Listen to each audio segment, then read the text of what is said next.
Welcome to Our Girl Relationships. We talk about the problems people face in their day to day lives. Let's start with the video. For some background, me and Keith had been dating ever since we were in undergraduate school. This is where we first met, became friends, and then eventually started our relationship. Even though the memories of our relationship have become slightly blurry after everything that happened, and after the fact that so much time has passed since everything happened, I still would say in the span of 3 years of our marriage and 3 years of dating, we had a pretty good relationship. As far as I know, we had pretty good communication, trust, loyalty, and obviously love as well. But I guess eventually, somewhere down the line, it faded away for Keith. And that too, when I was in one of the most vulnerable places of my life, pregnant with our first and only child. You see, I had always known that my ex mother in law never liked me that much. She was very conservative, and not only Keith and I belonged to different nationalities, when it came to cultures, everything was different between us, like a complete 360-degree. Well, being raised in America, this all was honestly never an issue for the two of us. We made everything work perfectly. Hell, we even had our wedding the American way. So it never made sense to me why my ex mother in law didn't like me or the differences between me and her son. Still, she made her dislike towards me evident, and by the time we got engaged, I had given up trying to get her to like me. So it was pretty much just Keith who was mostly in contact with her. Well, when my ex mother in law suddenly became very communicative towards me, I immediately had my doubts, but pushed them away when my husband convinced me that she had just finally come around to accepting our relationship. I kind of agreed with the same, thinking there were no malicious intentions behind her behavior, and so started talking to her. But it only took about a week since we began talking, and my ex husband's behavior started changing, not only towards me, but to everyone around us. He had become quite withdrawn, as if he had some burden on his shoulders that he couldn't share with anyone around him. I immediately tried to get to know about it, but nothing ever came of it until about 3 weeks after. The very same day, I got home from the hospital with my pregnancy test results being positive. Needless to say, I was so happy and was looking forward to sharing this news to my husband as well. But little would you all know, it would be that day itself that this man decides to leave me forever. It was the very first day of his disappearance itself that I had gone crazy. My gut feeling just said that I lost him and immediately went to the cops. I informed my mother in law, who just left me with more questions with their very blank reactions. I was so disappointed in them because I could tell they knew something, but also was aware of the fact that they would never tell me. And so I didn't bother to tell them of my pregnancy either, because why would it make a difference? I had a very difficult pregnancy.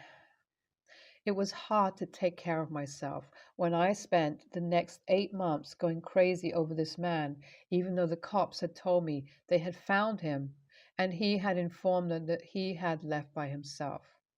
I still remember that talk with the cops, who informed me that I was most likely never going to see Keith ever again. I literally fainted on the spot and had to be taken to the cops. I had a similar reaction to when I received an envelope from Keith with the address hidden. It consisted of both a letter and documents, which I opened and was shocked to know that they were divorce papers. I fainted on the spot. And it wasn't even the divorce papers that caused such a reaction. It was the very long letter, which talked about my non existent affair with my boss, which he talked about. Yes, this man left me without confronting me about an affair I never had. Man, that day, if it weren't for my own mom that day, I would have probably lost my pregnancy that day itself. I signed the divorce papers in the hospital itself where I spent the last month of my pregnancy.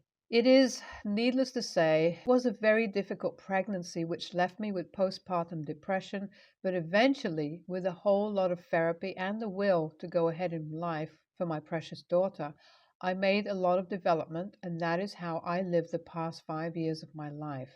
I have made a lot of progress, moved on from my marriage, started working, but even through this, I would be lying if I didn't accept the fact that I missed the life we would have if my ex husband would still be here. And I would have never guessed that after all these years, my husband would return, but as a nightmare. It was a couple of days back. I had moved houses after giving birth, and so I never really looked back to the area we previously were living together until now. I had to go there to visit a friend who was back at her parents' place after being abroad for a while. So before I got to her home, along with my daughter, I made a stop to the local store to buy some snacks and drinks for us. And oh boy, I was shaking by the time I got to the first aisle itself because I came across my ex mother in law looking at me. She recognized me immediately and walked up by herself, greeting me. I greeted her back awkwardly, and she instantly brought up Keith's and mine divorce, talking about how I shouldn't have cheated, yada yada. I just stood there in silence as she went on and on with her BS until one point that she slipped, making a statement about how it was her who told Keith that I was cheating because I looked like it. I was dumbfounded. My blood boiled, and we started arguing as behind, my friend, who had tagged along to visit my other friend, heard the commotion and came to see what was happening. My daughter followed behind her, laughing and giggling and telling me how my friend had gotten her the candy she wanted. Now, my daughter looks like the carbon copy of my husband. So it is needless to say that it immediately clicked to my ex mother in law that it was not only my daughter, but also her son's daughter. She turned red in the face, as if she wanted to ask me so many questions, but I just turned my back and left. I thought nothing would come out of it because, after all, to her, I was a cheater. Remember? But of course not. I'm pretty much convinced that this woman gets off to making my life miserable. So she gave Keith my number, which I hadn't changed in years, and oh boy, I was shocked to see my phone being spammed with about 50 texts within the span of an hour itself. It wasn't just Keith, though, it was most of his side of his family, people who I hadn't even talked to when I was married to him, all berating me for not telling him that I was pregnant, how I was a terrible person, and how I was most likely cheating if I actually hid such an important piece of information from him, but that truly wasn't the case. I'm not sure why, but the guilt has actually kind of started taking over me or what happened, but I'm starting to feel guilty. AITA for not telling my ex husband who ghosted me because he thought I was cheating that I was pregnant. After the overwhelming amount of suggestions, I decided to meet up with my ex husband and hear his side of the story. After the overwhelming amount of suggestions, I decided to meet up with my ex husband and hear his side of the story. He was so desperate to meet me that he flew over from all the way from Europe over the week. So we meet, and it's very awkward. Keith had changed a lot. He looked like he had aged 2 times within the span of 5 years. He looked stressed and depressed. And that's literally what our conversation started off with. He explained to me how his mom told him that she had seen me multiple times with my boss at multiple different occasions. That was enough to set his suspicions ablaze that he began stalking me and found me and my boss had grabbed lunch together during one occasion. That was it for him, and after reading one post over another on sites about infidelity, he hatched his plan of flying over to Europe and starting a new life. That is what he did the day he left, completely starting from scratch. But the thing that shocked me the most was the fact that he had ghosted his family too, until about 2 years. I am honestly speechless as he told me how he spiraled down a pit of depression, how his job was stressful, and how he wanted nothing but to come back to me. But his ego set him back from doing any of that. I just laughed at his face, telling him how everything went on my end. He was shocked to hear how his parents had treated him, lol. At that point, it was like I had finally gotten the closure that I so very desperately wanted. all these years, and I still couldn't get myself to forgive him or feel any empathy for him, which I told him so, and to which he seemed pretty offended. Well, he was kind of disappointed because I guess he thought I was going to cry with him on hearing his sob story. That wasn't me. And I even told him that because, after all, he was the one who brought me to this point. Our conversation kind of ended abruptly there because I had to go pick up my daughter. I told him that I wasn't interested to see him again, and he kind of started becoming loud. So I just left. Hi everyone. I thought I wasn't going to update, but oh boy. What happened after literally 2 days of us meeting has left me dumbfounded and out of words. I received an envelope yet again, and this time it was for a lawsuit that Keith and his mom were filing against me for custody. I instantly felt a sense of panic as I read how they were trying to go for full custody. I immediately booked an appointment to my lawyer, who I will be seeing tomorrow.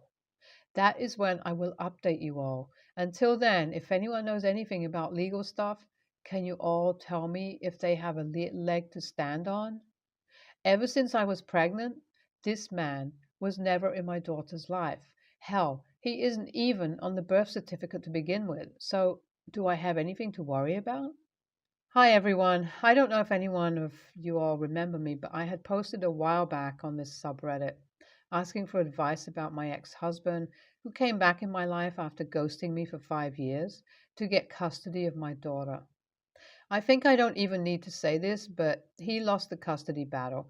He was made to first take a DNA test, which came back positive. I still remember the sheer surprise he had on his face after the results came back positive.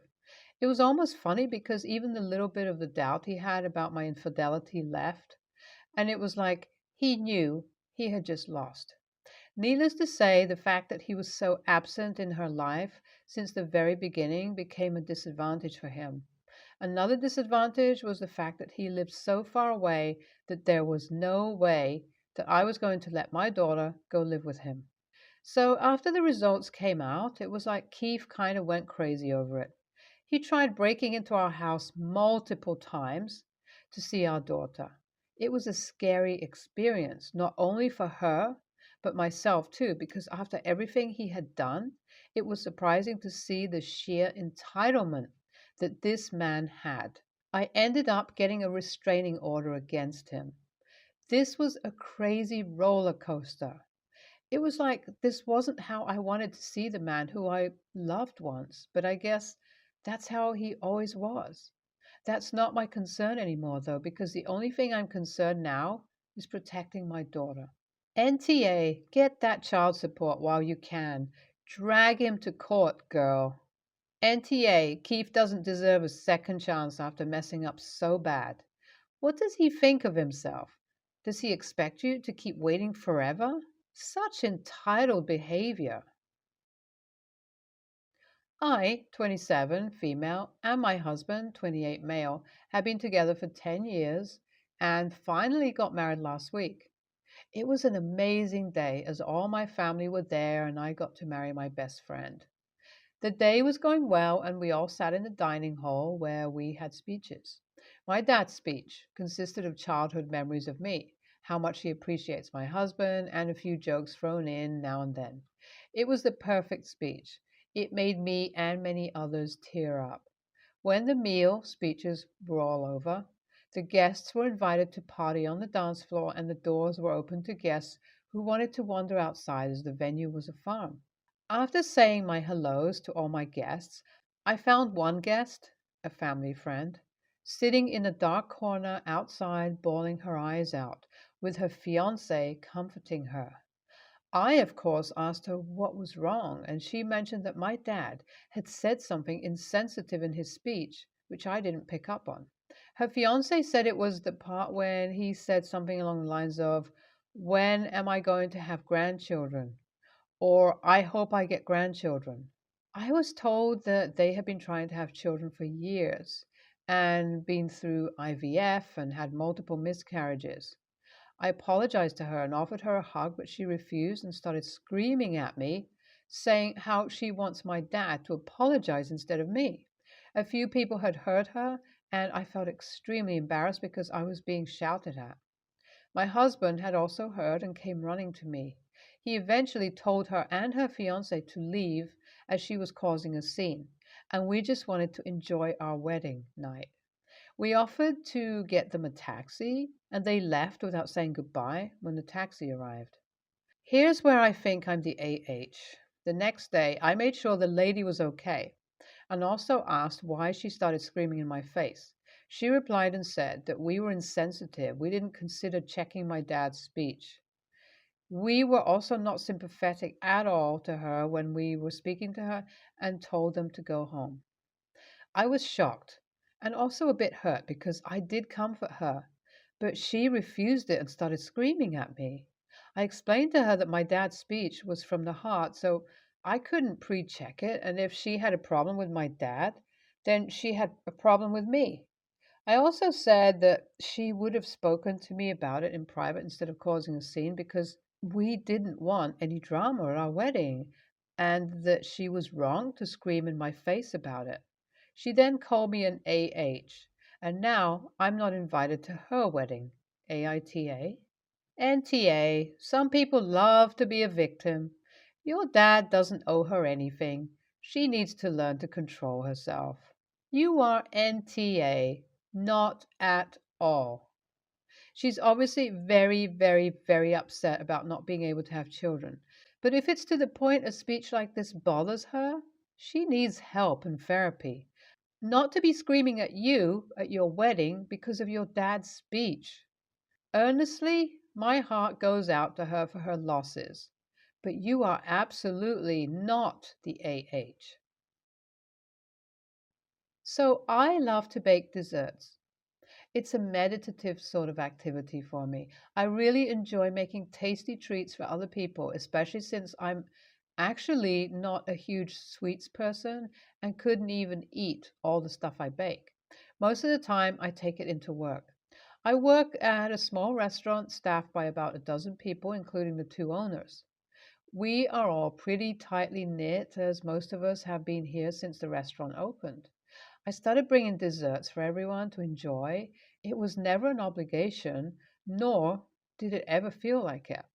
But I got a little miffed when I went in the day after I dropped off a pie to get my glass pie dish, and one of the owners handed it back to me still dirty. It still had crumbs and bits of pie crust left in it. I didn't say anything and just resolved to let it go. The following week, I made an apple cake in a glass, 9 by 13 inch, to bring in, and left it that evening so the others on the later shifts could enjoy it too. 2 days later, on my next shift, I was given back my dish that was still dirty. And now it needed to be soaked to clean it because the crumbs and such had dried to a hard layer. I thought this was kind of rude, as I'd been raised that if someone gifted food, casseroles, etc., it was good manners by washing the dish that it came in when you go to return it. It happened a couple more times. So I asked the owner who was managing that day if my dishes could be washed before I got them back. However, the next few weeks nothing changed, and my dishes were still left dirty when they were returned. I decided that I'd just use disposable bakeware for anything I took to work. However, I ran into an issue that sometimes the baking time and temperature for some of my recipes doesn't work for the cheap metal disposable bakeware. Something I'd forgotten about until I took a pie to work, and when they cut into it, it was discovered that the bottom crust was a bit burnt. One of the owners joked that I had downgraded my equipment so they got burnt pie. A server said she noticed I'd stopped using glassware and wondered why. So I replied that my glassware was never cleaned after everyone had eaten, and it was a major pain in the ass to clean after it was dried on. Plus, I felt that it was a bit rude to have my dishes returned to me still dirty. The server shot back that the desserts were gifts, and that it's actually rude to insist that the giftees have to do something in return. Another server agreed with her and said that if I was expecting them to wash my dishes for me, then I shouldn't bother making food for them at all. So I said I wouldn't if it was such a contentious issue. The server said I was being petty and are refusing to speak to me unless they have to. Now I could see their reasoning that someone being gifted something shouldn't be obligated to do something in return. But I still feel that it's rude to not wash the dish that gifted food came in, so AITA. NTA, the food was a gift. The dish, a loan. You don't borrow a piece of someone's clothing and return it stinking of sweat and stained. So why would you return someone's dish dirty and without a thank you note? And all they had to do was run it through the industrial dishwasher. Lazy, rude, and entitled.